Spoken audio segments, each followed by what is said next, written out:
Welcome to Chillin' 101. We hope this video helps. In this video, I will compare Spade versus Forstner bits. We will explore their distinct designs and primary functions, helping you understand when to choose each for your drilling tasks. You'll learn about their ideal applications, common sizes, and the quality of holes they produce, ensuring you select the perfect tool for your next project.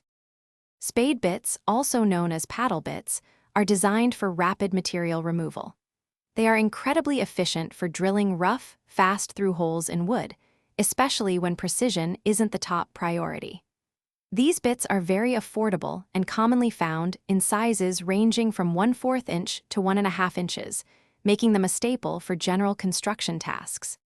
Forstner bits are renowned for their ability to create exceptionally clean, flat-bottomed holes with precise, splinter-free edges.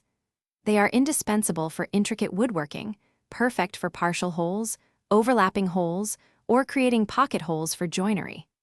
Available in a broad spectrum of sizes, often from 1/8 inch up to 4 inches or more, they offer superior control and finish. Ultimately, the better bit depends entirely on your project's requirements. Choose a Spade bit for quick, economical through holes where the finish isn't critical, like framing or rough carpentry. Opt for a Forstner bit when you need meticulous precision, a flat bottom, or a clean edge, such as for hinge mortises or fine furniture. Consider your desired outcome carefully. Thanks for watching. Consider subscribing if we helped you.